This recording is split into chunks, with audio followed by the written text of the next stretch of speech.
नमस्कार, जय हिंद, वंदे मातरम। दोस्तों स्वागत है आप सभी का। आज हम इस वीडियो में बात करने वाले हैं उत्तर प्रदेश का जो जीके है यानी कि यूपी जनरल नॉलेज, ठीक है। वहां से किस तरीके के क्वेश्चन बनते हैं एग्जाम्स में, ठीक है। तो वो चर्चा करेंगे जिसमें हम आज बात करेंगे प्रमुख दर्शनीय स्थलों के बारे में। ये सारा कुछ आपको सामने पीपीटी दिख रहा होगा। इसके अलावा उत्तर प्रदेश के नगरों एवं जनपदों के उपनाम के बारे में, जैसे कि आप सभी को पता होगा आपके जिले का मतलब अगर आप मान लीजिए सहारनपुर से हैं या प्रतापगढ़ से हैं या मऊ से हैं या आजमगढ़ से या मतलब जो भी है आपके जिले का नाम, तो उस जिले को बेसिकली क्या और उसका पुराना नाम क्या है या उसको किस नाम से जाना जाता था, इस तरीके से। तो वो सारी हम चर्चा करेंगे इस वीडियो में, ठीक है। ये सारा हो गया। इसके बाद हम बात करेंगे उत्तर प्रदेश में कौन सा शहर या कौन सा प्रमुख नगर वो किस नदी के किनारे बसा हुआ है, तो वो पूरी विस्तृत चर्चा करेंगे। इसके अलावा ये तो इम्पोर्टेंट हो गया, ठीक है। पहले इतना कर लेते हैं, उसके बाद में देखते हैं अगर समय बचेगा तो फिर उसके आगे भी हम चलते हैं, ठीक है। हालांकि ये जो दर्शनीय स्थल वाला ये पार्ट है, ये मैंने जो पिछली वीडियो बनाई थी यानी कि यूपी जीके का जो पार्ट 4 था शायद, आप जाके वो प्लेलिस्ट में जाके वो आप देख सकते हैं, ठीक है। मैंने स्टार्टिंग से लेके अभी तक का पूरा यूपीजी के मतलब शायद 5 या 6 वीडियोस रही होंगी टोटल। अभी तक लगभग 4 वीडियो बना चुका हूँ, ये शायद 5वीं वीडियो है, ठीक है। तो इसमें कवर करवा रखा है इससे पीछे वाला। और चाहे यूपी पुलिस का कांस्टेबल का एग्जाम हो, यूपीएसआई का एग्जाम हो, यूपी ट्रिपल एससी का कोई भी एग्जाम हो, यूपी लोअर पीसीएस तक का कोई भी एग्जाम हो, और यूपी में कह सकते हैं कि यूपी से संबंधित अगर कहीं पे भी जीके के का पार्ट पूछा जाता है, तो इससे बाहर मुझे नहीं लगता है आपका कोई भी क्वेश्चन जाने वाला है, ठीक है। क्योंकि ये जो कंटेंट है ये बहुत ज्यादा कह सकते हैं कि कॉन्फिडेंशियल कंटेंट है, और बहुत ही कह सकते हैं कि जो हर लेवल के मान सकते हैं आप यूपीएससी लेवल की जो कोचिंग सेंटर्स हैं उनका ये बेसिकली कंटेंट है। आप इस तरीके से आप इसको मान सकते हैं, ठीक है। तो बात करते हैं कि प्रमुख दर्शनीय स्थल के बारे में। यहाँ पे पहले बात कर लेते हैं ताजमहल, जो कि आगरा में स्थित है। और ये तो सभी को पता ही होगा। वृंदावन के मंदिर है, ये मथुरा में स्थित है। संत कबीर निर्वाण स्थल, ये बेसिकली निर्वाण बोलते हैं जहाँ पे किसी व्यक्ति की मृत्यु हुई हो, जो मतलब कबीर पंथ के लोग हैं, ठीक है। तो ये मगहर जो कबीर नगर में स्थित है, मगहर नामक स्थान पे संत कबीरदास जी की जो कहते हैं कि मृत्यु हुई थी, ठीक है। यानी कि इनके बारे में ऐसा भी कहा जाता है, जब इनको ये एहसास हुआ था कि अब हमारी मृत्यु आ जाएगी, तब ये जानबूझ के मगहर में जाके रहने लगे थे। क्योंकि ऐसा कहा जाता था कि मगहर में जो व्यक्ति मरता है तो उसको मतलब स्वर्ग नहीं मिलता है। तो इन्होंने मतलब सामाजिक कुरीतियों को कह सकते हैं कि रिमूव करने के लिए, समाप्त करने के लिए अब बोला था कि मैं अपने प्राण मगहर में ही त्यागूंगा, इस तरीके से, ठीक है। तो कुल मिला के संत कबीर निर्वाण स्थल मगहर में स्थित है। माथा कुआं बुद्ध मंदिर, ये कुशीनगर में स्थित है। आप सभी को पता होगा कि कुशीनगर मतलब बौद्ध धर्म की एक कह सकते हैं कि तत्कालीन राजधानी भी आप इसको मान सकते हैं, या काफी फेमस था कुशीनगर। तो कुशीनगर में माथा कुंवर बुद्ध प्रतिमा स्थित है, ठीक है। खानकाह रसीदिया, ये मैनपुरी में स्थित है। भाई अभी भी मैंने, हालांकि पिछले वीडियो में मैंने बोला था कि इनके बारे में पता करके आएंगे और अगले वीडियो में आपको एक्सप्लेन करेंगे, पर मुझे शायद वक्त नहीं मिला, तो मैं खानकाह रसीदिया के बारे में गूगल नहीं कर पाया हूँ, ठीक है। बाकी दशावतार मंदिर आप सभी को पता है, ये देवगढ़ में स्थित है, जो कि ललितपुर में स्थित है। और ललितपुर 4 तरफ से मध्य प्रदेश से घिरा हुआ है, सॉरी 3 तरफ से, ओके। आगे बात करते हैं भगवान बाराह मंदिर, ये कासगंज में स्थित है। हरिदेव जी मंदिर, ये मथुरा में स्थित है, हरिदेव मथुरा। रूमी दरवाजा, ये लखनऊ में स्थित है। आप मोस्ट ऑफ द पीपल्स को ये पता होगा। लाडली जी मंदिर यानी राधा रानी का जो मंदिर है वो भी मथुरा में स्थित है। गोला गोकर्ण नाथ, ये लखीमपुर खीरी में है। भितरगांव गुप्तकालीन मंदिर, ये कानपुर में स्थित है। और ध्यान रखिएगा ये मतलब सबसे पुराना ईंटों से निर्मित मंदिर है, ठीक है। तो ये एक बार यूपी पुलिस का एग्जाम हुआ था, उसमें ये क्वेश्चन आया हुआ था कि बताइए मतलब भितरगांव का जो गुप्तकालीन मंदिर है, जो ईंटों से बनी हुई पहली कह सकते हैं कि इमारत है, वो किस स्थान पे स्थित है, तो ये कानपुर में स्थित है, ठीक है। ध्यान रखेंगे। चक्रतीर्थ नैमिषारण्य, तो नैमिषारण्य सीतापुर में स्थित है। सीतापुर यहाँ की कह सकते हैं कि यहाँ पे जो अनुसूचित जाति अनुसूचित जनजाति की संख्या काफी मात्रा में है, ठीक है, नैमिषारण्य। और नैमिषारण्य में ही अगर आपने थोड़े आप पौराणिक है या कह सकते हैं कि आध्यात्मिक है, तो आपको पता होगा वहां पे जो कह सकते हैं कि यहाँ पे उनका ऋषि का एक आश्रम महर्षि दधीच जी का जो आश्रम है वो नैमिषारण्य में स्थित है, ठीक है। भारद्वाज आश्रम एवं अक्षयवट, ये प्रतापगढ़ में, सॉरी प्रयागराज में स्थित है। आप सभी को पता होगा जो प्रभु श्री रामचंद्र जी जब अयोध्या से निकले थे, तो वो भारद्वाज मुनि के आश्रम में पहुंचे थे, ठीक है। वहां से उनसे पूछा था कि मुझे आप मुनिवर उचित स्थान बताइए जहां पे मैं अपना वनवास काट सकूं। तब भारद्वाज ऋषि जी ने उनको चित्रकूट, सॉरी चित्रकूट नहीं, पंचवटी का पता बताया था, ठीक है। तो कुल मिला के भारद्वाज आश्रम जो है वो बेसिकली प्रयागराज में स्थित है, ठीक है। यानी अयोध्या से निकल के प्रभु जी प्रयागराज पहुंचे थे, ठीक है।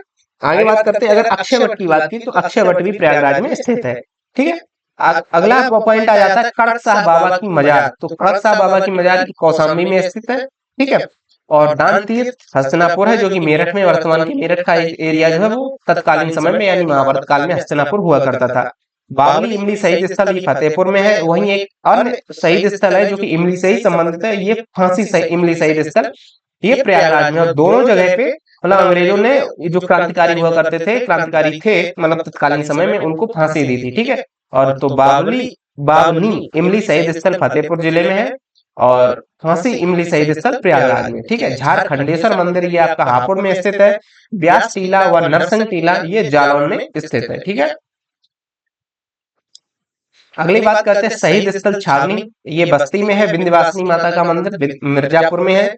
लुधेश्वर मंदिर ये बेसिकली वाराणसी में स्थित है। कनक भवन अयोध्या, ये आप सभी को पता ही होगा, कनक भवन से तो संबंधित, चूंकि जिस समय प्रभु श्री रामचंद्र जी को वनवास हुआ था तो उससे पहले उनकी जो माता जी थी यानी कि कैकेयी माँ, तो वो मतलब गुस्सा हो गई थी, मतलब गुस्सा होके उनको जो मंत्रा ने बहला फुसला दिया था, जिससे वो नाराज होके कनक भवन में जाके सो जाती। कनक भवन बेसिकली, कनक का मतलब होता है स्वर्ण, ठीक है। तो हालांकि ये स्वर्ण महल हुआ करता था और इसके बारे में ये कहा जाता था कि मतलब राजा जी के साम्राज्य में या मतलब राजा जी के राज परिवार में यदि कोई व्यक्ति या यदि कोई राज परिवार का वही व्यक्ति, राज परिवार का ही व्यक्ति अगर नाराज होता था तो वो फिर वो कनक भवन में जाके मतलब बैठ जाता था या लेट जाता था, सो जाता था, जिससे लोगों को पता चल जाता था कि हाँ सामने वाला व्यक्ति आज किसी वजह से या किसी रीजन से नाराज है। तो फिर जाके फिर परिवार के लोग उसको मनाते थे, उसकी प्रॉब्लम्स वगैरह सुनते थे। तो कुल मिला के कनक भवन जो है वो माता कैकेयी से संबंधित है, ठीक है। और ये अयोध्या में स्थित है, ठीक है। इस तरीके से ये अगर आप इन चीजों को एक दूसरे से रिलेट करके पढ़ेंगे तो ये आपके माइंड में बैठ जाएंगी और एग्जाम में जैसे ही आप इसको देखेंगे तो ऑटोमेटिकली ये कहीं ना कहीं आपके माइंड में हिट करेंगे आके, ठीक है। इस वजह से मैं ये सारा आपको बताता रहता हूँ। भृगु मंदिर, भृगु आप सभी को पता होगा कि भृगु भृगु जी जो थे, इन्होंने एक बार जाके प्रभु विष्णु जी को, ठीक है, यानी नारायण जी के कह सकते हैं कि लात मार दी थी, यानी कि उनके छाती में लात मारी थी प्रभु जी ने, ठीक है। तो हालांकि ये मतलब देवताओं के बीच में या मानवता के बीच में ये चला था कि ब्रह्मा विष्णु महेश जी में तीनों में कौन जब सबसे ज्यादा शक्तिशाली है या सहन शक्ति है किसके पास में। तो जैसे ही भृगु मतलब तो भृगु जी को चुना गया कि आप जाके परीक्षा लेके आइए। तो पहले ब्रह्मा जी के पास जाते तो ब्रह्मा जी उनको मारने के लिए लौटे, मतलब कुछ करते, अभी एग्जैक्ट मुझे नहीं पता कि ब्रह्मा जी के साथ में इन्होंने क्या किया था और शिव जी के साथ में क्या किया था, ठीक है। फिर उसके बाद ब्रह्मा जी के बाद में शिव जी के पास में ये जाते हैं तो शिव जी भी नाराज हो जाते हैं। उसके बाद में जब ये विष्णु जी के पास जाते हैं तो विष्णु जी सो रहे होते हैं। तो विष्णु जी के ये मतलब छाती में लात मारते हैं बिना कुछ पूछे बिना कुछ करे। तो अचानक विष्णु जी जाग जाते हैं, हालांकि उनके साथ में माता लक्ष्मी बैठी हुई थी। तो उनको काफी गुस्सा आता है, पर विष्णु जी बोलते हैं कि मेरा पत्थर हृदय है, यानी कि मेरा जो शरीर है वो पाषाण की भांति है और काफी मतलब कह सकते हैं कि पावरफुल है। तो आपके पैर में, ये आपके मानव के पैर हैं और ये हमारी जो बॉडी है वो मतलब काफी अपर लेवल की है। तो कुल मिला के आपके पैर में चोट तो नहीं लगी। तो उसके बाद में कुल मिला के प्रभु जी वापस आके बोलते हैं जमीन पे कि सबसे जो टॉप लेवल के कमांडर है वो प्रभु विष्णु जी है, ठीक है, इस तरीके से। तो कुल मिला के ये मैंने बस पटकथा इसलिए बताई है कि भृगु मंदिर, चूंकि भृगु जी ने लात मारी थी जाके विष्णु जी को, और ये इनका मंदिर कहाँ पे रहेगा, ये मंदिर रहेगा इनका बलिया में। और बलिया किस लिए फेमस है, बलिया अपने बागीपन के लिए फेमस है, यानी कि ये बलिया भी अपने रौद्र रूप के लिए फेमस है।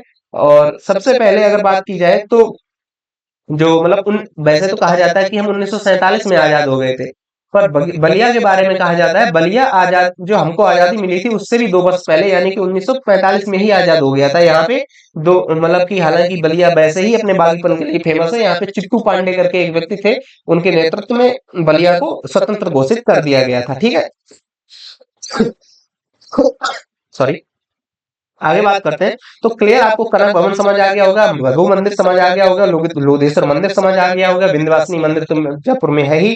ठीक है, व्यास टीला एवं नरसिंह टीला ये जालौन में स्थित है। ठीक है, और इसके अलावा झारखंडेश्वर मंदिर हापुड़ में है। शहीद स्थल छावनी बस्ती, फांसी इमली प्रयागराज, बावनी इमली फतेहपुर, कड़क मजार, कौशाम्बी हसनापुर मेरठ। ठीक है, और सप्त मातृका की जो प्रतिमा है, सप्त मातृका, ये बेसिकली कन्नौज में स्थित है।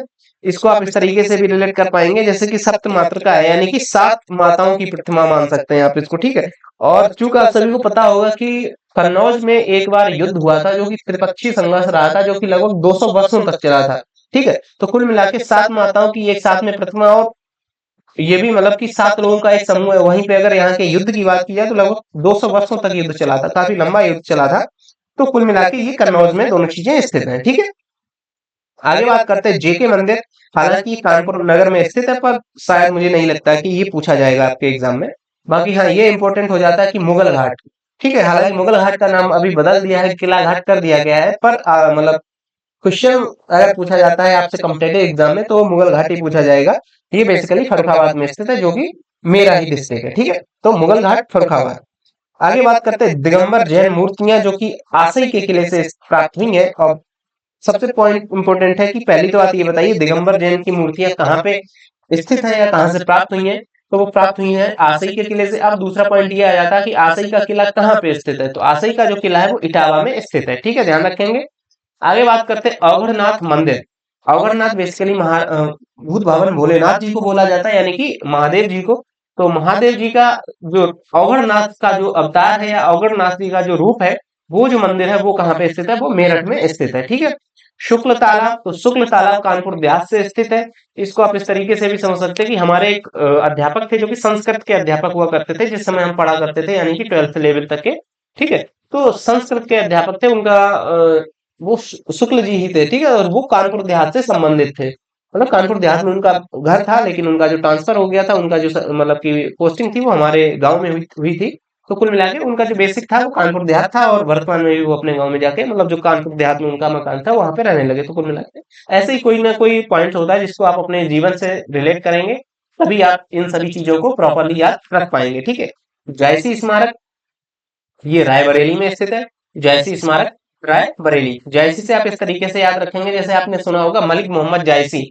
तो मलिक मोहम्मद जायसी जी ने एक कविता लिखी, सॉरी एक कहानी लिखी थी, या एक कह सकते हैं कि इन्होंने पुस्तक लिखी थी पद्मावत के नाम से, जो कि सती माता पद्मावती के नाम पे थी, यानी कि उनके जीवन पे आधारित थी, जहाँ पे चित्तौड़ के राजा राणा रतन सिंह के बारे में, माता पद्मावती के बारे में, तथा दिल्ली का शासक अलाउद्दीन खिलजी जो था, इनके मतलब कुल मिला के चित्तौड़ के युद्ध की कहानी है। ठीक है, और माँ पद्मावती के कह सकते हैं कि उससे ही संबंधित है। तो इस उन्हीं के नाम पे इसने पद्मावत नामक पुस्तक लिखी थी मलिक मोहम्मद जायसी जी ने। तो कुल मिला के हालांकि जो चित्तौड़ का जो कह सकते हैं कि जौहर हुआ था वो लगभग 1206 के आसपास हुआ था।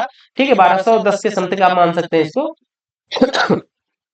एग्जैक्ट मुझे अभी मतलब नहीं पता, पर 1200 प्लस ही है। 1206 में अलाउद्दीन गद्दी पे बैठा था, उसके बाद में इसने शायद ये अटैक किया था चित्तौड़ पे। और जो जायसी जो थे ये बाद मतलब कि चित्तौड़ के अटैक होने के बाद में लगभग 200 वर्षों बाद, लगभग 1400 से 1500 के आसपास मलिक मोहम्मद जायसी पैदा हुए थे। तो उस समय इन्होंने पुस्तक लिखी थी। हालांकि उनके जो कह सकते हैं कि एग्जैक्ट क्या हुआ रहा होगा वो तो साक्ष्य नहीं मिले। इन्होंने अपनी राय दी थी उस पुस्तक में, अपने अपने कह सकते हैं कि विचारों के आधार पर वो पुस्तक लिखी थी। तो कुल मिलाकर जायसी स्मारक कहाँ से संबंधित हो जाएगी, रायबरेली, चूंकि मलिक मोहम्मद जायसी ने पद्मावत लिखी थी और पद्मावत में इन्होंने अपनी राय दी थी। तो रायबरेली, जायसी रायबरेली। ठीक है, अगला पॉइंट आ जाता है गोरखनाथ मंदिर। तो ये तो पूछने की बात ही नहीं है।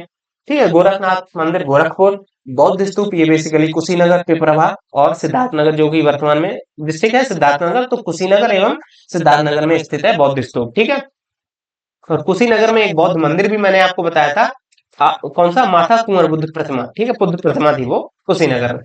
आगे बात करते हैं अशफाक उल्लाह खां, उल्लाह की जो मजार है। अशफाक उल्लाह आप सभी को पता होगा, अशफाक उल्लाह जी जो थे वो बेसिकली एक वॉरियर थे, यानी कि क्रांतिकारी थे। ठीक है, और इनको फांसी हुई थी भगत सिंह, सुखदेव, राजगुरु, और ये इनका पूरा ग्रुप हुआ करता था अशफाक उल्लाह खां वगैरह का। तो अशफाक उल्लाह खां, राजेंद्र लाहिड़ी और एक कोई ठाकुर रोशन सिंह, इन लोगों को एक साथ में सजा हुई थी, यानी कि फांसी की सजा हुई थी। तो अशफाक उल्लाह खां की जो मजार है वो बेसिकली शाहजहांपुर में स्थित है। इसी के अलावा शाहजहांपुर से ही संबंधित थे ठाकुर रोशन सिंह। अगर आपने थोड़ा यूपीजी के और मतलब कह सकते हैं कि क्रांतिकारियों से संबंधित पढ़ी है तो आपको पता होगा, शाहजहांपुर से ही संबंधित है ठाकुर रोशन सिंह, और शाहजहांपुर में ही स्थित है अशफाकुल्ला की मजार। ठीक है, आगे बात करते हैं दाऊ जी महाराज मंदिर हाथरस है। ध्यान रखेंगे दो वर्ड है, एक दाऊ जी जो कि सामने आपको दिख रहा होगा दाऊ जी महाराज मंदिर हाथरस, और एक है दाऊ जी यानी कि बड़ा ऊ की मात्रा हो जाएगी। तो दाऊ जी मंदिर जो है वो आपका मथुरा में स्थित है, और दाऊ जी महाराज मंदिर जो है वो आपका हाथरस में स्थित है। बाबा सोमनाथ जी का मंदिर देवरिया में स्थित है। इसको इस तरीके से रिलेट कर पाएंगे। अब बाबा सोमनाथ है यानी कि महादेव जी हैं, और महादेव देवों के देव हैं, तो देवों के देव देवरिया हो जाएगा। ठीक है, चाइना मंदिर, तो चाइना मंदिर बेसिकली श्रावस्ती में स्थित है। कामदगिरी पर्वत की अगर बात की जाए तो कामदगिरी पर्वत आपका चित्रकूट में स्थित है। ठीक है, रानी महल मंदिर, सॉरी रानी महल, तो चूंकि आपको पता ही होगा कि रानी जो थी, अगर उत्तर प्रदेश के इतिहास से संबंधित बात की जाए, यानी जो आद्य ऐतिहासिक काल है या ऐतिहासिक काल है, उसमें जो अंग्रेजों से लड़ाई लड़ी थी उत्तर प्रदेश से संबंधित, तो एक रानी हुआ करती थी जो कि झांसी की रानी थी, यानी रानी लक्ष्मीबाई। तो रानी महल झांसी में स्थित है। ठीक है, कालिंजर दुर्ग ये बाना में स्थित है, यहाँ पे ही आके शेरशाह सूरी के ऊपर उसका ही जो चलाया हुआ गोला था वो गिर गया था, और उससे शेरशाह सूरी की मृत्यु हो गई थी। ठीक है, मकरबाई मंदिर, तो मकरबाई मंदिर ये महोबा में स्थित है। रजा लाइब्रेरी, ये रजा लाइब्रेरी रामपुर में स्थित है। सॉरी, शेख सलीम चिश्ती का मकबरा ये फतेहपुर सीकरी में स्थित है, जो कि आगरा से लगभग मान लीजिए आप 20 किलोमीटर पड़ेगा आगरा से। ठीक है, आगे बात करते हैं सिबली एकेडमी, ये आजमगढ़ में स्थित है, हालांकि ये आपसे नहीं पूछी जाएगी। इमामबाड़ा एवं छतर मंदिर ये लखनऊ में स्थित है। आप सभी को पता होगा कि लखनऊ का इमामबाड़ा काफी फेमस है, तो इमामबाड़ा एवं छतर मंदिर ये लखनऊ में स्थित है। ठीक है, देवी पाटन पाटेश्वरी देवी मंदिर, तो ये आपका बलरामपुर में स्थित है। आपने कई बार ये वर्ड देवी पाटन मंडल सुना होगा ब्रजभूषण शरण सिंह के मुख द्वारा, अगर आपने उनके वीडियोस वगैरह कुछ भी देखे हैं तो उन्होंने कई बार बोला है मैं अपने देवी पाटन मंडल को मतलब कह सकते हैं इनके विकास के लिए कार्य कर रहा हूँ और यही करता रहूंगा। तो वो जो देवी पाटन मंडल है उसमें बेसिकली 5 जिले आते हैं। ठीक है, तो उसी में से एक जिला है बलरामपुर। आगे बात करते हैं लाल दरवाजा मस्जिद, तो लाल दरवाजा मस्जिद ये जौनपुर में स्थित है। ठीक है, आगे हम अगले बात करते हैं रेणुकेश्वर महादेव मंदिर, ये सोनभद्र में स्थित है। सैयद सलार मसूद गाजी की जो दरगाह है ये है आपकी बहराइच में। सीता कुंड घाट, ये सीता कुंड घाट आपका सुल्तानपुर में स्थित है। कपिल मुनि आश्रम, रामेश्वर मंदिर, रामेश्वर धाम मंदिर एवं भेद कुंड ये भी आपका फर्रुखाबाद में स्थित है। हालांकि इससे पहले मैंने फर्रुखाबाद के बारे में आपको बताया था। एक और पॉइंट की मुगल गार्डन, सॉरी मुगल घाट, तो मुगल घाट भी फर्रुखाबाद में है। कपिल मुनि जी का जो आश्रम है वो भी फर्रुखाबाद में है। रामेश्वर मंदिर है वो भी फर्रुखाबाद में है। भेद कुंड है वो भी फर्रुखाबाद में। इसके अलावा अगर आपको बात की जाए कि फर्रुखाबाद का पुराना नाम पूछा जाता है आपसे, तो फर्रुखाबाद का जो पुराना नाम है वो बेसिकली पांचाल नगर हुआ करता था। मतलब महाभारत काल में पांचाल जो था, जहाँ की मतलब की वहाँ के राजा की पुत्री थी द्रौपदी, उनको पांचाली भी बोला जाता था। तो वो द्रौपदी जो थी वो इसी फर्रुखाबाद की मतलब कह सकते हैं कि पुत्री हुआ करती थी। ठीक है, और यहीं पे जो वो मछली की आंख में जो तीर भेजने वाला जो भी खेल हुआ था वो यहीं पे हुआ था। ठीक है, बदायूं के आसपास वाले क्षेत्र में। ठीक है, सीता समाहित स्थल ये बेसिकली आप सभी को पता ही होगा कि रामायण काल में आपने सुना होगा कि माता सीता पृथ्वी में समाहित हो गई थी। ठीक है, तो वही ये कहा जाता है कि जो सीता जी समाहित हुई थी पृथ्वी में, वो भदोही में हुई थी। भदोही जो कि संत रविदास नगर में मतलब भदोही वर्तमान में ही नाम है, लेकिन इसका नाम समय मायावती जी की सरकार आई थी, उन्होंने इसका नाम संत रविदास नगर कर दिया था। ठीक है, दधीचि आश्रम में बता ही चुका हूँ, ये सीतापुर में स्थित है। और अगर कन्नौज के बारे में बात की जाए, हालांकि कन्नौज के बारे में आपको बताया था मैंने, सप्त मात्र मात्र करके जो मंदिर था, क्या था एग्जैक्ट, सप्त मात्र का मंदिर। ठीक है, वो बेसिकली कन्नौज में स्थित था। और इसके अलावा महाराज जो जयचंद्र जी थे, तो जयचंद्र जी का जो किला है वो कन्नौज में स्थित है। क्षेमकली देवी मंदिर ये कन्नौज में स्थित है। पद्मावती सती मंदिर ये कन्नौज में स्थित है। इसके अलावा एक और इम्पोर्टेंट मंदिर है जो कि अन्नपूर्णा माता का मंदिर, ये कन्नौज में स्थित है। काफी विख्यात मंदिर है ये। ठीक है, क्षेमकली देवी मंदिर, पद्मावती सती मंदिर, जयचंद्र जी का किला, और इसके अलावा जयचंद का किला। ठीक है, जयचंद के किले के अलावा अन्नपूर्णा माता का मंदिर, हाजी शरीफ की दरगाह, ये कन्नौज में सभी स्थित है। ठीक है, 84 गुम्मद, तो 84 गुम्मद ये जालौन में स्थित है। बेला देवी मंदिर प्रतापगढ़ में स्थित है। आपने अगर कभी राजा भैया के ट्वीट वगैरह देखे होंगे तो उन्होंने कई बार ये बात बोल रखी है कि माता बेला देवी के मंदिर में आज जाना हुआ इस तरीके से। तो बेला देवी मंदिर जो है वो प्रतापगढ़ में स्थित है। भरत कुंड ये बेसिकली अयोध्या में स्थित है, ठीक है। एजाज अली हाल, ये एजाज अली हाल जो है ये बिजनौर में स्थित है। सैयद महमूद शाह अफसर अशरफ जहांगीर की दरगाह ये अंबेडकर नगर में स्थित है, ठीक है। शुक्रताल का प्राचीन शिव मंदिर ये मुजफ्फरनगर में स्थित है। शुक्रताल मुजफ्फरनगर, ठीक है। सैयद साहब अब्दुल रज्जाक की दरगाह ये बाराबंकी में स्थित है। और धानापुर शहीद स्मारक ये चंदौली में स्थित है। महर्षि दुर्वासा का मंदिर जो है या आश्रम जो है वो प्रयागराज में स्थित है। ये थोड़ा इंपॉर्टेंट हो जाता है, ठीक है। तो जिस तरीके के वर्तमान सरकार द्वारा या वर्तमान के आयोग द्वारा क्वेश्चन पूछे जाते हैं, इस वजह से तो महर्षि दुर्वासा का जो आश्रम है वो भी प्रयागराज में स्थित है। इसके अलावा इससे पहले मैंने आपको बताया था प्रयागराज में एक और ऋषि का आश्रम हुआ करता था, जहाँ पे प्रभु श्री रामचंद्र जी गए थे। तो वो कौन से ऋषि थे? वो ऋषि थे आपके भारद्वाज आश्रम, ठीक है। तो भारद्वाज जी का आश्रम भी प्रयागराज में स्थित था। और इसके अलावा दुर्वासा महर्षि दुर्वासा का जो आश्रम था वो भी प्रयागराज में स्थित है। लॉर्ड कार कार्नवालिस का जो मकबरा है ये गाजीपुर में स्थित है। चूंकि कार्नवालिस जो थे इनकी मृत्यु गाजीपुर में ही हो गई थी, तो गाजीपुर में ही इनका मकबरा बना दिया गया था। तो कार्नवालिस का ये अकेला एक कह सकते कि अंग्रेज अफसर था या अंग्रेज वायसराय था या गवर्नर था, जिसको जिसको भारत में ही इसका दफन हुआ था। हालांकि इन्होंने भारत के विकास के लिए काफी सारे कार्य किए थे, तो कह सकते कि ये थोड़ा सही सलामत थे। तो कार्नवालिस का मकबरा तो जो है वो गाजीपुर में स्थित है। बात करते हैं बुनतेश्वर मंदिर। बुनतेश्वर मंदिर बेसिकली बाराबंकी में स्थित है। सनातन धर्म मंदिर ये गौतम बुद्ध नगर जो कि नोएडा का हिस्सा है, मतलब जहाँ पे जिसका हिस्सा नोएडा है, ठीक है। तो सनातन धर्म मंदिर गौतम बुद्ध नगर नोएडा। सलामत शाह की मजार बाराबंकी। देवकली मंदिर औरैया, देवकली मंदिर औरैया। तो आप सभी को पता होगा, इसको आप इस तरीके से भी रिलेट कर पाएंगे जैसे भी बिग बॉस का जो ये ओटीटी का सीजन चल रहा है, वहां पे औरैया की एक लड़की है शिवानी करके, ठीक है। तो वो गई हुई है। तो वो बेसिकली अगर उसकी आप बात सुने, हालांकि वो बिल्कुल लोकल लैंग्वेज में ही बात करती है, तो कुल मिला के उसको आप इस तरीके से मान सकते हैं, हाँ ये तो एक मतलब देवी टाइप है। तो देवी कली मंदिर औरैया इस तरीके से, मतलब दिल पे मत लीजिएगा, मैं बस आपको रिलेट करने की ट्रिक्स बता रहा हूँ, ठीक है। आगे बात करते हैं राज राजेश्वरी श्री विद्या मंदिर। ये राज राजेश्वरी श्री विद्या मंदिर है, ये बेसिकली उन्नाव में स्थित है, ठीक है। दाऊजी मंदिर मैं बता ही चुका हूँ आपका। मथुरा में तुलसी स्मारक जरूर आपका बांदा में स्थित है। क्यों है? क्योंकि बांदा में जो तुलसीदास जी थे उनका जन्म हुआ था बांदापुर में। बांदा में ही एक जगह है या एक गांव है जो कि राजापुर नामक गांव है। तो वहां पे तुलसीदास जी का जन्म हुआ था, इस वजह से कहा गया है कि बांदा में ही तुलसी स्मारक स्थित है, ठीक है। विक्टोरिया हाल ये विक्टोरिया हाल घंटाघर, ये विक्टोरिया हाल बेसिकली हरदोई में स्थित है। यज्ञशाला बागपत में हो जाएगी, ठीक है। अब हम बात करने वाले हैं उत्तर प्रदेश नगरों तथा जनपदों के उपनाम, ठीक है। यहाँ पे हम बात करते हैं सहारनपुर। सहारनपुर को बेसिकली नक्काशी नगर बोला जाता है और ये अपनी नक्काशी के लिए काफी ज्यादा विख्यात है।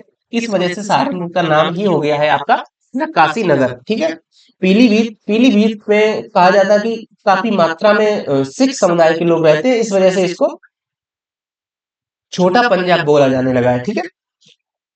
देवरिया, देवरिया में आप सभी को मैंने बताया ही था, महादेव का मंदिर है जो कि सोमनाथ मंदिर था। पिछली स्लाइड में मैंने आपको शायद बताया था। तो अब महादेव है तो वो तो देवों के देव हैं और देवताओं से ही संबंधित, चूंकि देवरिया नाम ही इसीलिए पड़ा है। तो देवराण्य, देवपुरिया ये सारे देवरिया के ही नाम हो जाएंगे, ठीक है। चित्रकूट, तो चित्रकूट में प्रभु श्री रामचंद्र जी रहे थे वनवास के अपने टाइम पीरियड में, तो वनवास नगर चित्रकूट हो जाएगा। मदरांचल, आप सभी ने कई बार एक पहाड़ का नाम सुना होगा, मदरांचल पर्वत, मदराचल पर्वत, ठीक है। तो ये मदराचल जो पर्वत है वो बेसिकली चित्रकूट के ही पर्वत है, जहाँ पे मतलब प्रभु श्री रामचंद्र जी अपने वनवास के टाइम पे चित्रकूट में जब वो रहे थे तब वहां पे रहे थे। तो मंदरांचल, मंदराचल, ओके, और बनवास नगर ये चित्रकूट के उपनाम है। इसके अलावा मुजफ्फरनगर सरवट नगर है। शाहजहांपुर कालीन उद्योग नगर है। आजमगढ़ कैफी आजमी नगर इसको बोला जाता है। इसके अलावा फतेहपुर, इसको रणभूमि नगर बोला जाता है। हमने आपको पिछली स्लाइड में भी बताया था कि फतेहपुर में एक बावनी इमली का कह सकते हैं कि स्मारक है, जहाँ पे अंग्रेजों द्वारा लगभग 50 जने 200 लोगों को एक साथ उस इमली के पेड़ में फांसी पर टांग दिया गया। तो उससे ज्यादा मतलब युद्ध किन्होंने किया होगा, तो रणभूमि नगर फतेहपुर हो जाएगा।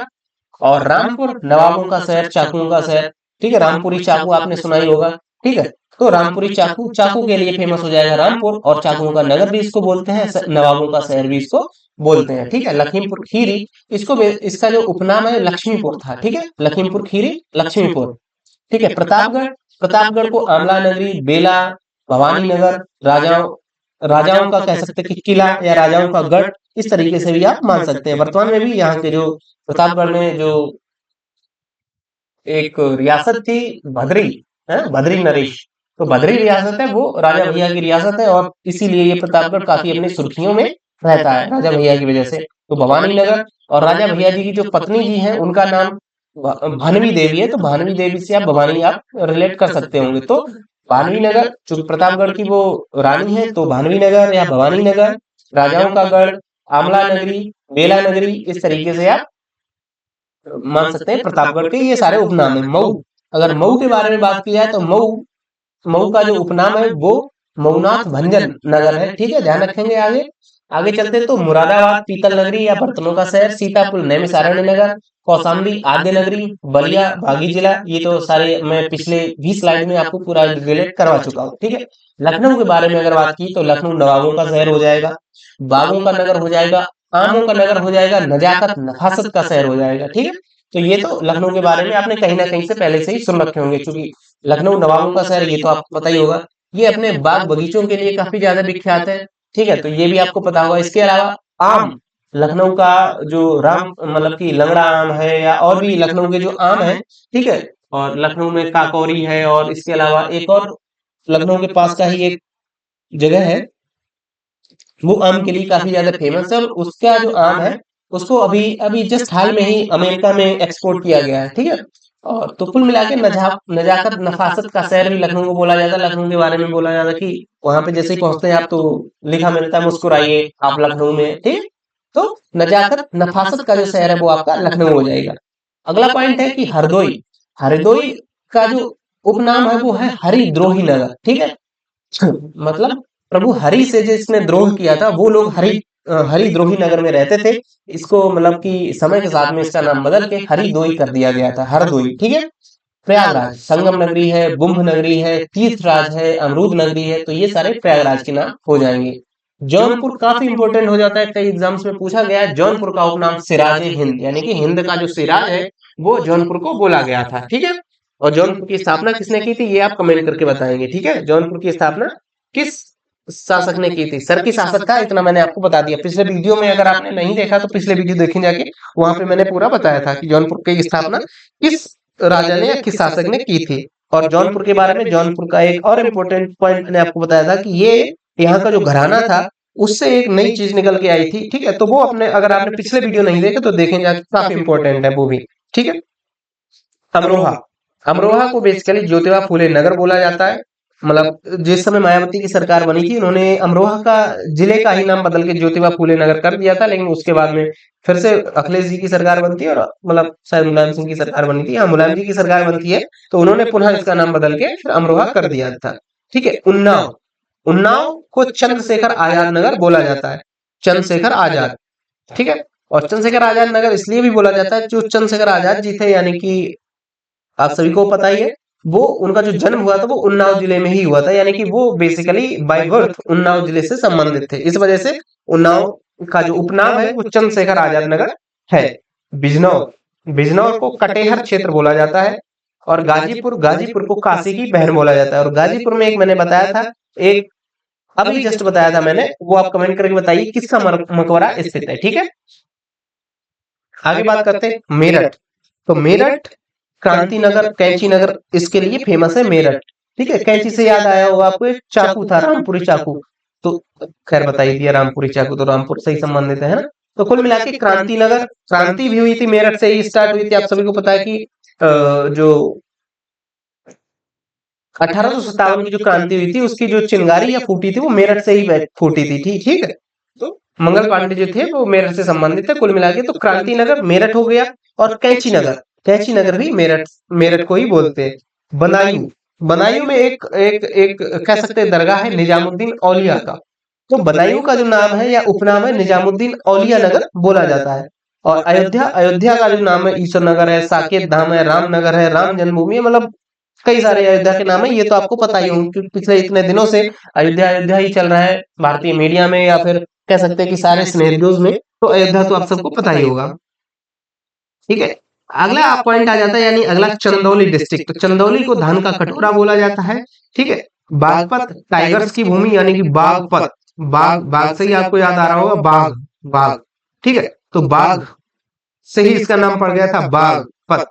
ठीक है, तो टाइगर्स की भूमि यानी कि जो चीते हैं, बाघ, बाघ की भूमि बागपत। ठीक है, कन्नौज, कन्नौज आपका इत्र नगर हो गया, खुशबुओं का शहर हो गया, कान्यकुब्ज नगर हो गया, महोदयश्री हो गया, ये सारे कन्नौज के नाम है, ध्यान रखेंगे। कन्नौज से कई बार एग्जाम्स में क्वेश्चन पूछा गया है।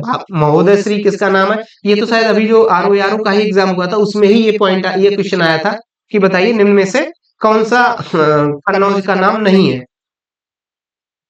या शायद ये था कि बताए मिलान करने के लिए आया था, जो चार जिलों के नाम थे और उनके उपनाम थे, तो उसमें ये ऑप्शन आया था कन्नौज, कन्नौज का महोदय श्री। ठीक है, इत्र नगर तो आपको पता ही होगा, कन्नौज इत्र के लिए फेमस है।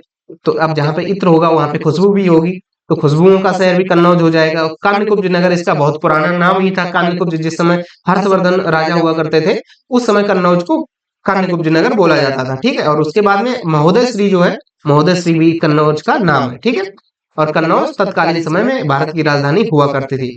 गाजियाबाद, गाजियाबाद को छोटा दिल्ली बोलते हैं, उद्योग उद्योग नगरी भी बोलते हैं, चूंकि ये दिल्ली से सटा हुआ क्षेत्र है उत्तर प्रदेश का।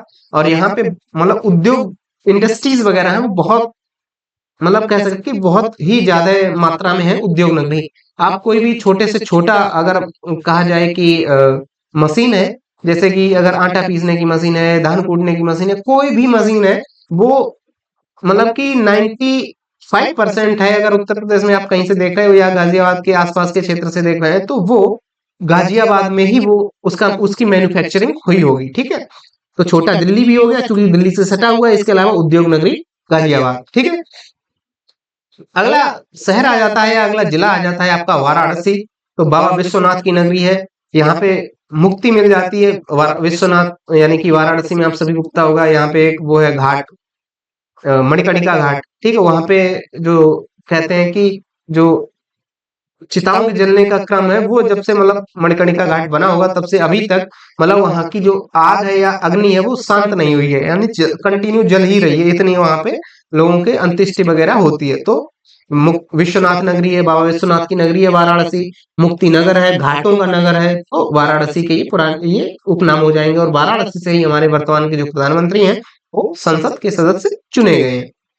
अगला पॉइंट आ जाता है सुल्तानपुर। तो सुल्तानपुर को कुशपुरा भी बोला जाता है। बेसिकली जो प्रभु श्री रामचंद्र जी के पुत्र थे लव और कुश, तो कुश की कह सकते हैं कि कुश को सुल्तानपुर का राजा बनाया गया था और उस समय इसका नाम कुशपुरा हुआ करता था। लेकिन समय बदलते बदलते इसका नाम सुल्तानपुर हो गया, चूंकि भारत में कह सकते हैं कि मुगल लोग आ गए, उन्होंने अटैक किया तो उन्होंने इसका नाम बदल के सुल्तानपुर कर दिया था। ठीक है, तो कुल मिला के सुल्तानपुर, सुल्तानपुर चूंकि सुल्तान से संबंधित है यानी कि राजा से संबंधित। अब सुल्तान कौन रहेगा? जो कि राजा रहेगा या राजा का पुत्र रहेगा। तो राजा जी कौन थे? राजा राम। आपने योगी का वो भाषण नहीं सुना कि हमारे तो राजा एक ही है, वो है राजा राम। तो राजा राम जी के पुत्र थे कुश, तो उससे संबंधित हो जाएगा कुशपुरा। ठीक है, अमेठी, अमेठी छत्रपति साहू जी महाराज नगर है अमेठी। हालांकि अगर छत्रपति साहू जी महाराज यूनिवर्सिटी की बात की जाए तो वो आपका कानपुर में स्थित है। ठीक है, तो यहाँ पे कंफ्यूज नहीं होना है। पता चले कि ऑप्शन दे दिया मिलान करने के लिए तो आप आपको लगे यार छत्रपति साहू जी महाराज यूनिवर्सिटी तो कानपुर में, तो अमेठी कैसे इसका ऑप्शन हो सकता है। ठीक है, तो ध्यान रखेंगे अमेठी को छत्रपति साहू जी महाराज नगर बोला जाता है। इसको इस तरीके से भी आप रिलेट कर रहे हो करेंगे कि जैसे कि आप सभी को पता होगा कि जब मिर्जा राजा जय सिंह ने छत्रपति शिवाजी को मतलब बंदी बना लिया था। ठीक है, तो बंदी बना के फिर उसको, औरंगजेब ही था ना, हाँ, उस समय शासक औरंगजेब था। तो औरंगजेब ने आगरा के किले में नजरबंद कर दिया था छत्रपति शिवाजी महाराज को। तो जो छत्रपति शिवाजी महाराज के साथ में उनके पुत्र थे साहू जी महाराज, तो वो दोनों लोग आम की कह सकते टोकरी में बैठ के निकल गए थे, यानी कि आगरा से बाहर निकल गए थे, स्वतंत्र हो गए थे। तो आम अमेठी से आप रिलेट कर सकते होंगे, रिलेट कर रहे होंगे आम की, मतलब कह सकते हैं कि आम की जो टोकरी, तो अमेठी से आम की टोकरी, और वो किस लिए फेमस है, वो छत्रपति शिवाजी महाराज से संबंधित है। तो छत्रपति शिवाजी जी से आप छत्रपति साहू जी महाराज नगर मान सकते हैं। ठीक है। मथुरा, तो मथुरा जो है कृष्णा नगरी है, पेड़ा नगरी है, पंडों का नहर है, तो ये तो आपको पता ही होगा, ये तो काफी फेमस है। ठीक है। भदोही, भदोही बेसिकली कालीन के लिए बहुत ज्यादा विख्यात है, तो कालीन सिटी हो जाएगा आपका भदोही। इसके अलावा संत रविदास नगर भी इसको बोला जाता है। बहराइच, बहराइच में सैयद मसूद गाजी की दरगाह है। सैयद मसूद गाजी की दरगाह है, इसलिए इसका नाम, मतलब ये वहां पे काफी विख्यात है। तो बहराइच इसकी भूमि मान लेंगे, या सैयद मसूद गाजी नगर बहराइच, और ऋषि भूमि ये भी बहराइच हो जाएगी। बहराइच, ये जो सैयद ये जो मसूद गाजी था, ये बेसिकली शायद कोई एक दिल्ली सुल्तान था, उसका सेनापति हुआ करता था शायद, अ, तुगलक का ही सेनापति था ये शायद। इसको जो वहां के बहराइच के एक शासक थे, जिनका नाम था, क्या नाम था, अभी मेरे दिमाग से उतर रहा है, जस्ट अ सेकेंड, मैं याद कर लेता हूँ। हाँ, बहराइच के एक शासक थे सुहेलदेव बैस जी। ठीक है। तो सुहेलदेव बैस जी जो थे, वो उन्होंने इसको मार दिया था वहां पे। ठीक है। तो ये किसी मुगल एम्पायर का, या मुगल सम्राट का, या मुगल सुल्तान का ये सेनापति हुआ करता था। तो इसको सुहेलदेव बैस जी जो थे, उन्होंने इसको वहां पे मार दिया था। ठीक है। तो कुल मिला के इसकी जो दरगाह है, या जो इसका स्मारक वगैरह जो भी मान सकते हैं आप, वो बहराइच में स्थित है। और इसको बहराइच को ऋषि भूमि भी बोला जाता है। इटावा, इटावा तो बेसिकली इटावा चंबल नदी के किनारे स्थित है। हालांकि चंबल तथा यमुना नदी का एक तरीके से कह सकते हैं कि द्वार क्षेत्र है इटावा। तो चंबल नगर इसको बोलते हैं इटावा को। ठीक है। अगला जिला हो जाता है हमारा बुलंदशहर। तो बुलंदशहर को अहाड़ क्षेत्र बोलते हैं, अहाड़ क्षेत्र। ठीक है, ध्यान रखेंगे। सोनभद्र को एनर्जी कैपिटल ऑफ इंडिया बोलते हैं, क्योंकि सोनभद्र से हमारा कोयला निकलता है, और भी कई मिनरल्स वगैरह निकलते हैं उत्तर प्रदेश में। तो एनर्जी कैपिटल ऑफ इंडिया और energy capital of Uttar Pradesh भी इसको बोला जाता है, सोनभद्र। सोनभद्र बेसिकली 4 अन्य राज्यों के साथ में सीमा साझा करता है, जिसमें मध्य प्रदेश, छत्तीसगढ़, और मध्य प्रदेश, छत्तीसगढ़, इसके अलावा झारखंड तथा बिहार, ये 4 राज्य हैं जिनके साथ में सोनभद्र सीमा साझा करता है। और सोनभद्र सबसे दक्षिणी जिला हो जाएगा उत्तर प्रदेश का। मैंने वो जिस समय यूपी की ज्योग्राफी टाइप के पढ़ा रहा था, पूर्व पश्चिम उत्तर दक्षिण, उस समय ये सारा बताया था मैंने आपको। अगला जिला आ जाता है आपका श्रावस्ती। श्रावस्ती का जो उपनाम है वो हो जाएगा आपका सहेत महेत नगर। ठीक है, Sahet Mahet Nagar. Auraiya, the land of diversity. ठीक है, द लैंड ऑफ डाइवर्सिटी, क्योंकि औरैया बेसिकली आप मान सकते हैं कि जैसे औरैया है, ये पश्चिमी उत्तर प्रदेश का हिस्सा है, या पश्चिमी उत्तर प्रदेश का एक जिला है, जहाँ के अगर और पश्चिम में आप जाएंगे तो राजस्थान लग जाएगा, दक्षिण में जाएंगे तो मध्य प्रदेश लग जाएगा, इस तरीके से। तो और उत्तर प्रदेश का तो ये जिला है ही। तो कुल मिला के यहाँ पे 3 अलग अलग राज्यों का कह सकते हैं कि संगम हो रहा है औरैया डिस्ट्रिक्ट से। तो ये ऑलरेडी डाइवर्सिटी का पॉइंट बन जाएगा। तो लैंड ऑफ डाइवर्सिटी औरैया। ठीक है। अलीगढ़ ताला नगरी, ये तो पता ही होगा आपको। कासगंज काशीराम नगर है, और कासगंज से ही संबंधित थे आपके अमीर खुसरो जी। ठीक है, वो मैंने पिछले वीडियो में बताया था आपको। बलरामपुर नगर, सॉरी बलरामपुर देवी पाटन शक्तिपीठ, ये बलरामपुर इसका नाम हो जाएगा। ठीक है।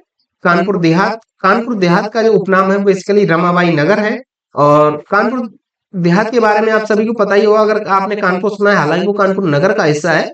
रमा देवी चौराहा, ठीक है। तो रामा देवी चौराहा कहाँ पे स्थित है? कानपुर में। तो कानपुर देहात में बेसिकली आप इसको रिलेट कर पाएंगे रमाबाई नगर। ठीक है। और वहीं अगर बात करते हैं कानपुर नगर के बारे में, तो उत्तर भारत का मैनचेस्टर कानपुर नगर हो जाएगा। चर्म नगर, यानी कि जो चमड़े का नगर है, वो कानपुर नगर हो जाएगा। और उद्योग नगर, ये भी आपका कानपुर नगर हो जाएगा उत्तर प्रदेश के संदर्भ में। हाथरस, हाथरस को महामाया नगर बोलते हैं। क्यों बोलते हैं, आप सभी को पता ही होगा कि अभी हाथरस में ही एक कांड हुआ था। हाथरस ही था ना वो? हाँ, हाथरस ही था शायद। जो अभी ये जो एक बाबा के उसमें प्रांगण में वो भगदड़ मच गई थी, 121 लोग प्लस 121 प्लस लोग मारे गए थे। तो वो बेसिकली वो क्या करता था, जो भी बाबा था वो अपनी कुछ ना कुछ कह सकते हैं कि माया दिखाता था, ठीक है, उससे ही लोगों को अपनी ओर आकर्षित कर लेता था, अपनी ओर मिला लेता था। तो इस वजह से हाथरस का जो नाम है वो महामाया नगर पड़ गया है, ठीक है। ये मैं बस बता, हालांकि नाम तो बहुत पुराना पड़ा है, मैं आपको इसको वर्तमान के संदर्भ में रिलेट करने के लिए मैं ये सारा बता रहा हूँ, ठीक है। गोंडा, गोंडा को जयप्रकाश नगर बोला जाता है, गोंडा, ठीक है, जयप्रकाश नगर, जयप्रकाश नगर। मिर्जापुर, मिर्जापुर को महात्रिकोण नगर या रामेश्वर भी बोलते हैं मिर्जापुर को। देखिए कितना महादेव के नाम पे नाम है, प्रभु श्री रामचंद्र जी के नाम पे फिजूल में ही मिर्जापुर को आपने मतलब वायलेंस सिटी ऑफ इंडिया बना रखा है। ये सोचना चाहिए मिर्जापुर सीरीज वालों को, कितना मतलब भक्ति वाला माहौल है। महात्रिकोण नगर, है ना, रामेश्वर, मतलब उत्तर प्रदेश का रामेश्वर मिर्जापुर है, ध्यान रखेंगे इस बात को। गौतम बुद्ध नगर तो ये नोएडा, ग्रेटर नोएडा, तो यहाँ पे आप पता ही होगा, ठीक है। जालौन, जालौन का जो उपनाम है बेसिकली पंच नंदा नगर है, पंच नंदा, जालौन पंच नंदा इंपोर्टेंट हो जाता है जालौन, ठीक है। और सिद्धार्थ नगर, तो सिद्धार्थ नगर को का जो उपनाम है बुद्ध नगरी ही हो जाएगा, क्योंकि सिद्धार्थ का जो अपकमिंग नाम था, यानी कि जो महात्मा बुद्ध जी थे उनका जो पुराना नाम था वो सिद्धार्थ ही हुआ करता था, तो सिद्धार्थ नगर बुद्ध नगरी हो गया। और शामली, जो वर्तमान का शामली है, इसको प्रबुद्ध नगर बोलते हैं, ठीक है, प्रबुद्ध नगर। अगला आ गया है आपका डिस्ट्रिक्ट, जो कि है आपका आगरा। तो आगरा को आपको पता ही है, ताज नगरी, पेठा नगरी, ये सारा कुछ बोलते हैं, ठीक है। झांसी बुंदेलों की धरती थी, ठीक है, तो बुंदेल नगरी झांसी हो गई। बस्ती, बस्ती का जो उपनाम है वो वशिष्ठी नगर है, वशिष्ठी यानी कि जहाँ जो प्रभु श्री रामचंद्र जी के जो गुरु थे, ठीक, उनका नाम था क्या, महर्षि वशिष्ठ। तो वशिष्ठ जी का जो आश्रम है वो बस्ती में स्थित था, और बस्ती का जो उपनाम है वो वशिष्ठी नगर है, ठीक है, ध्यान रखेंगे इस बात को। हापुड़, हापुड़ को पंचशील नगर, मिनी जलियांवाला बाग बोला जाता है हापुड़ को। फिरोजाबाद, सुहाग नगरी, चूड़ी नगरी, फिरोजाबाद तो इसलिए काफी ज्यादा फेमस ही है, ठीक है। ललितपुर, ललितपुर को देवगढ़ नगर बोलते हैं, और देवगढ़ का जो दशावतार मंदिर है वो ललितपुर में स्थित है, ठीक है। संत कबीर नगर, खलीलाबाद। और आगे अगर बात करें संभल, तो संभल को भीमनगर बोलते हैं, भीमनगर यानी कि संभल का जो उपनाम है वो भीमनगर हो जाएगा। ये जो कंटेंट है बेसिकली ये यूपी पीसीएस लेवल का है, ठीक है। तो इसको पढ़ने के बाद आप चाहे यूपी पीसीएस के एग्जाम में बैठ जाए, जहाँ पे यूपीजी की आती है, यूपीजी के का पार्ट इससे बाहर नहीं आने वाला है, ठीक है। या और फिर उसके लोअर लोअर लेवल के तो कोई भी एग्जाम में आप बैठ जाए तो इससे बाहर नहीं जाएगा, ठीक है। मैनपुरी, मैनपुरी को बेसिकली कपूरी नगरी बोला जाता है। आप अगर मतलब फर्रुखाबाद, मैनपुरी, एटा, इटावा इस क्षेत्र से संबंधित है, कन्नौज तक के, तो हमारे यहाँ पे बेसिकली एक एक ये पदार्थ है जिसको मतलब कह सकते हैं कि किस श्रेणी, गुटखे की श्रेणी में रखते हैं, ठीक है। जैसे गुटखा होता है वो बेसिकली आपने जो सुपारी देखी हो उस तरीके का सॉलिड रहता है, तो जो बाकी गुटखा रहता है जैसे राजश्री है या फिर अभी क्या चल रहा है बिमल वगैरह, ठीक है। लेकिन जो ये कपूरी होती है, कपूरी बेसिकली एक एक ठंडी वस्तु या कह सकते हैं कि एक चूरन टाइप का होता है, बहुत ठंडा होता है ये। इससे क्या होता है, ये जैसे आपने गरी देखी हो ना, तो गरी को जब आप किसी मिक्सर से मिक्स कर लेते हैं या फिर किसी ग्राइंडर से मिक्स करते हैं, और उसके अलावा अगर किसी जैसे कद्दूकस होता है उससे अगर आप कस लेते हैं, तो उसके बाद में उसका बुरादा टाइप का जो बन जाता है, सेम इसी तरीके से ये कपूरी होती है। किसी मतलब अभी मुझे मतलब नहीं पता है कि ये किस चीज का बुरादा होता है, पर इसमें कुछ ऐसे ऐसे मतलब कि कुछ मिक्सिंग की जाती है कुछ पदार्थों की, जिससे ये बहुत ज्यादा ठंडी होती है। और जो मतलब कह सकते हैं कि इसको खाते हैं उनको एक अजीब सा सुकून मिलता है इसको खाने के बाद में। इसको खाया भी इसके लिए ऐसे जाता है कि इसको मुंह में भर लिया जाता है, मुंह में भरने के बाद में वो इसको ना चबाया जाता है, बस साइड में लोग दबाए रहते हैं, इससे उनको मतलब ठंडक सी मिलती है। हमारे साइड में ये बहुत ज्यादा फेमस है। और जैसे कि अगर मैं जैसे वर्तमान में मैं दिल्ली या गुड़गांव में रह रहा हूँ, और मैं अगर गांव से आ रहा हूँ, तो यहाँ मतलब अगर अगर उस एरिया का कोई भी हमारे साथ में रह रहा है, तो उसको अगर पता चलेगा कि मैं उधर से आ रहा हूँ, तो वो स्पेशल रिक्वेस्ट करता है कि भाई आते टाइम ना 20 रुपए की या 50 रुपए की या 100 रुपए की या 200 रुपए की कपूरी लेते आना। ये बेसिकली छोटे से पॉलिथीन के पैकेट्स में मिलती है दुकानों पे, ठीक है। तो अब वो समझ लो, अगर वहां पे जो 20 रुपए की कपूरी है वो यहाँ पे आकर कोई कपूरी खाने वाला उसका मतलब आदती व्यक्ति है, उसको अगर आप पकड़ा दो ना, तो वो 200 रुपए में भी वो पुड़िया लेने के लिए तैयार हो जाता है। तो इतना इसका महत्व है। तो बेसिकली वो जो कपूरी बनती है वो मैनपुरी डिस्ट्रिक्ट में बनती है। इस वजह से मैनपुरी का जो नाम है वो कपूरी नगरी हो गया। ठीक है, हमीरपुर बेसिकली हमीरपुर का जो क्षेत्र है या इसका उपनाम है जोजाक भुक्ति क्षेत्र है। जोजाक भुक्ति बेसिकली जो एक राजा हुआ करते थे तो उनसे संबंधित है हमीरपुर। ठीक है, जोजाक भुक्ति। और महाराजगंज, महाराजगंज कारापथ नगर, इसको इसका उपनाम है कारापथ, महाराजगंज कारापथ। इसको इस तरीके से भी आप रिलेट कर पाएंगे, जैसे जो महाराजा होता है उसके जीवन में अपना जो व्यक्तिगत जीवन हो जाता है। जैसे आप प्रभु श्री रामचंद्र जी को ही ले लीजिए, वो महाराज थे अयोध्या के, तो उन्होंने जिस समय वो राज्य का कह सकते कि मुकुट उन्होंने धारण किया था, उस समय से ही उन्होंने अपने व्यक्तिगत जो कह सकते भावनाएं थी उनको साइड में करने करके जो प्रजा की जो भावनाएं थी उनको प्रायोरिटी देने लगे थे। यानी कि वो सिंपल सी बात, वो हर राजा का कर्तव्य ही होता है। तो जो राजा का जो पथ होता है ना, वो एकदम काला सा रहता है कि उसको दिखता नहीं है कि प्रजा ने बोल दिया कि राजा को इस क्षेत्र में जाना चाहिए, तो अब पता नहीं राजा को उस क्षेत्र में क्या है, लेकिन फिर भी प्रजा की भावनाओं का ख्याल रखते हुए राजा को उस क्षेत्र में जाना ही पड़ता है। तो कुल मिला के महाराजगंज का जो उपनाम है वो कारापथ नगर हो जाएगा। ठीक है, एटा काफी ज्यादा विख्यात है, काफी ज्यादा फेमस है और काफी ज्यादा मतलब सुर्खियों में रहा है पिछले कुछ समय से। तो एटा को बेसिकली सुकर क्षेत्र बोलते हैं या बाराह नगर बोलते हैं। इसलिए क्यों बोलते हैं, बेसिकली एटा में सुगरों की संख्या बहुत ज्यादा थी। कोई देख मतलब अपने ऊपर नहीं लेगा। ठीक है, ये सुअरों की ही बात हो रही जो कि जानवर थे, तो सुअरों को ही सुकर बोलते हैं, सुअर को ही बाराह बोलते हैं, सुअर को ही सुअर बोलते हैं। ठीक है, तो एटा में सुअर काफी ज्यादा फेमस थे, काफी ज्यादा काफी मात्रा में थे। इस वजह से एटा का जो उपनाम ही है वो वही हो गया सुकर क्षेत्र या बाराह नगर या सुअर क्षेत्र। ठीक है, बाराबंकी, बाराबंकी बेसिकली कह सकते हैं कि लखनऊ के आगे का जो हिस्सा है, यानी कि जिस समय आप पश्चिमी उत्तर प्रदेश से पूर्वी उत्तर प्रदेश की ओर चलेंगे, तो जैसे कि पश्चिमी उत्तर प्रदेश से आप निकले तो पहले आपको कानपुर पड़ेगा, कानपुर के बाद में उन्नाव पड़ेगा, उन्नाव के बाद में लखनऊ पड़ेगा, लखनऊ के बाद में पूर्वांचल की ओर जब आप बढ़ते जाएंगे पूर्व की ओर, तब पड़ेगा बाराबंकी। और बाराबंकी को पूर्वांचल का प्रवेश द्वार बोलते हैं, यानी कि पूर्वांचल की सीमाएं बाराबंकी से स्टार्ट हो जाती है। ठीक है, और अब तक का जो क्षेत्र है वो लखनऊ तक का क्षेत्र है, और पूर्वांचल की जो सीमाएं हैं वो बाराबंकी से स्टार्ट हो जाती हैं। इस वजह से बाराबंकी को पूर्वांचल का प्रवेश द्वार बोला जाता है। और बाराबंकी को चूंकि यहाँ पे देवा शरीफ की दरगाह भी स्थित है, तो देवा नगर भी पूर्वांचल बाराबंकी को बोला जाता है। ठीक है, महोबा, महोबा का उपनाम महोत्सव नगर हो जाएगा, तो महोत्सव नगर महोबा। ठीक है, ध्यान रखेंगे महो से महोत्सव, तो महोबा महोत्सव नगर। अगला आ जाता है आपका गोरखपुर। तो गोरखपुर गोरखधाम नाथ, गोरख धाम है, नाथ नगर है, गीता प्रेस नगर है, तो योगी जी का शहर है, कुछ भी आप बोल लीजिए गोरखपुर। तो गोरखपुर तो आप सभी को पता ही होगा। फर्रुखाबाद, फर्रुखाबाद पांचाल नगर है, मुगल घाट यहाँ पे है। ठीक है, और भी मैंने कई सारे मंदिर आपको बताए थे, वो सारे फर्रुखाबाद में स्थित है। बरेली, तो बरेली आप सभी को पता होगा, सुरमा बरेली वाला। ठीक है, अखियों में ऐसा डाला, तो सुरमा नगरी आपकी बरेली हो जाएगी। बांस बरेली, बांस भी बरेली का जो बांस है, बांस आपको पता बम्बू, तो बरेली का जो बम्बू है वो भी काफी ज्यादा फेमस है। इस वजह से इसका जो एक नाम है वो बांस बरेली भी है।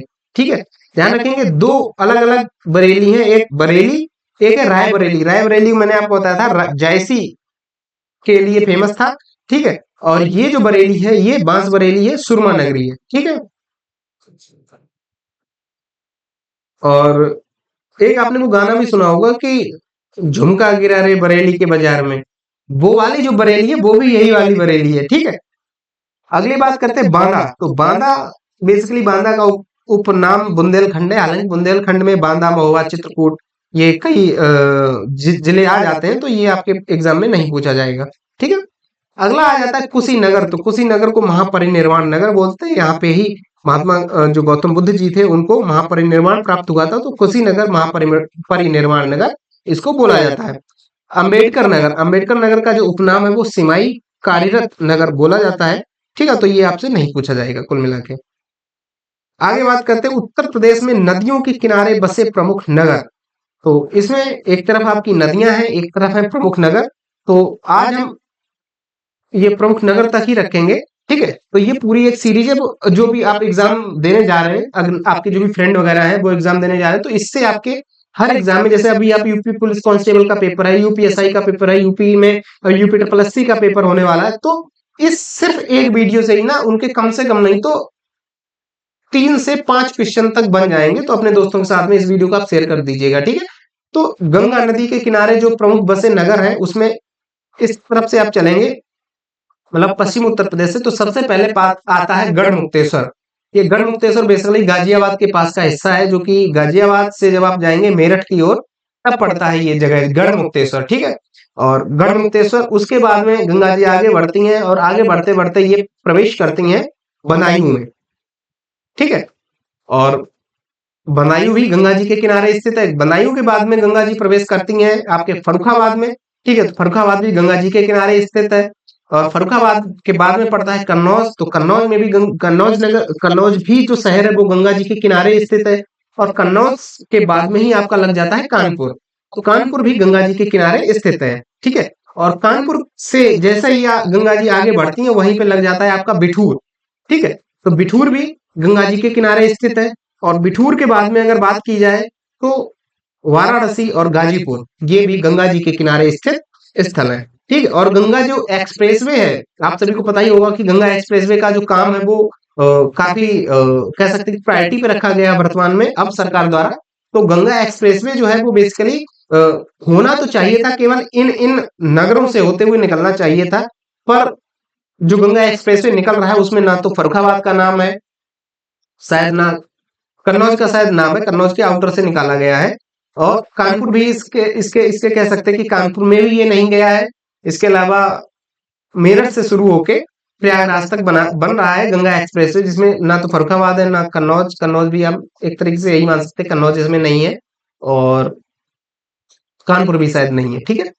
अगली नदी हो जाती है आपकी यमुना नदी। देखिए ये मैं बस आपको इसलिए बता रहा हूँ ये शहर, क्योंकि क्वेश्चन इस तरीके से बनता है कि बताइए इनमें से कौन सा शहर या कौन सा नगर, प्रमुख नगर गंगा जी के किनारे नहीं है, यमुना जी के किनारे नहीं है, कोई भी नदी के किनारे स्थित नहीं है, ठीक है। तो इस तरीके का क्वेश्चन बनता है, डेफिनेटली आपके एग्जाम में बनेगा।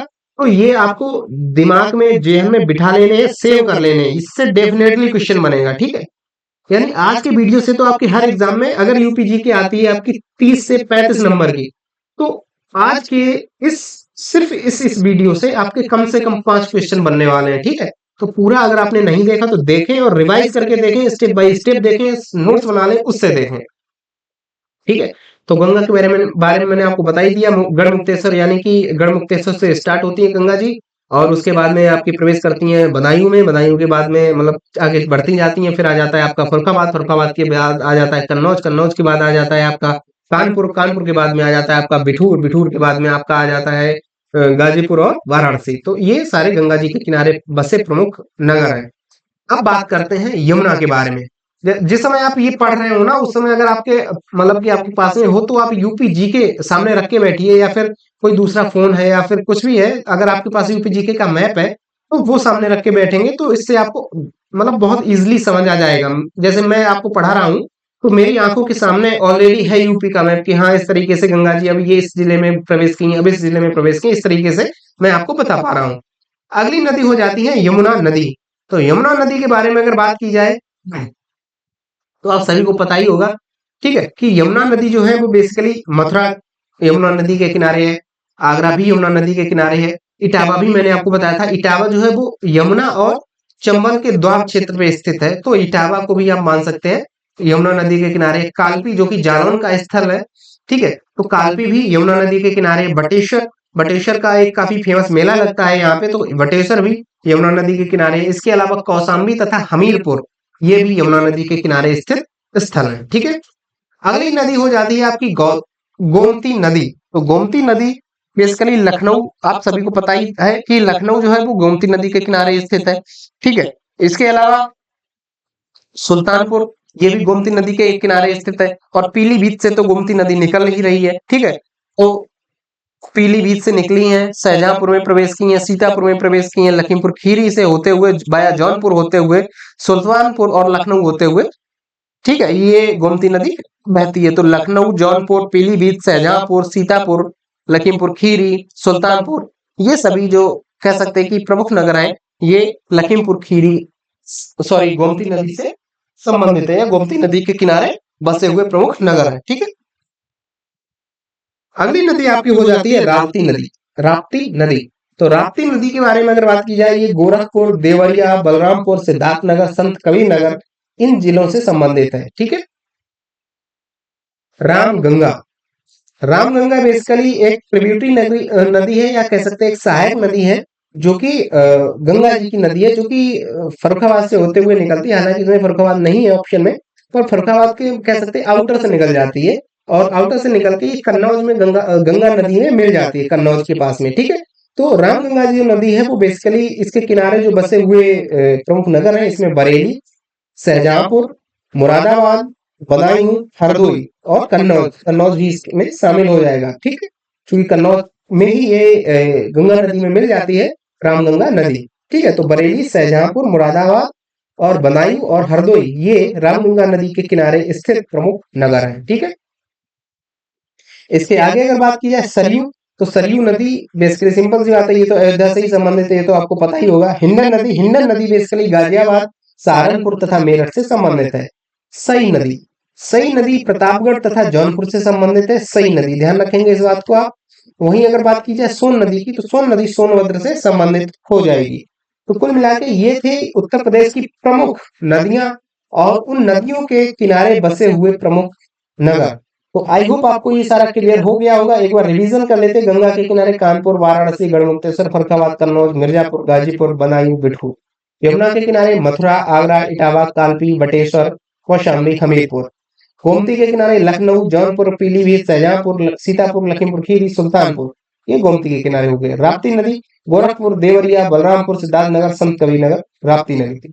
रामगंगा बरेली, शाहजहांपुर, मुरादाबाद, बदायूं, हरदोई, रामगंगा हो गई। सरयू आपकी अयोध्या नदी के, अयोध्या के किनारे। ठीक है। और वहीं अगर बात की जाए हिंडन, शाहजहांपुर, सॉरी सहारनपुर, गाजियाबाद, मेरठ, ये आपके हिंडन नदी के किनारे स्थित है। और हिंडन नदी के किनारे मैंने आपको, अगर आपने हमारे जो इतिहास के वीडियोस हैं वो नहीं देखे तो आप देखें जाके। मैंने एंशिएंट हिस्ट्री में सिंधु घाटी सभ्यता पढ़ाई है, और सिंधु घाटी सभ्यता में मैंने सिंधु घाटी सभ्यता का सबसे पूर्वी स्थल बताया है, जो कि हिंडन नदी के किनारे है। अगर आपको पता है तो कमेंट करके बताइए कि वो सिंधु घाटी सभ्यता का सबसे पूर्वी स्थल कौन सा है, सबसे पश्चिमी स्थल कौन सा, सबसे उत्तरी स्थल कौन सा, सबसे दक्षिणी स्थल कौन सा है, तथा वो किस नदी के किनारे पर स्थित है, वो भी आप साथ के साथ कमेंट करके बताइएगा। ठीक है। और अगर आपको नहीं पता है तो मतलब आप जाइए प्लेलिस्ट में जाइएगा। ठीक है।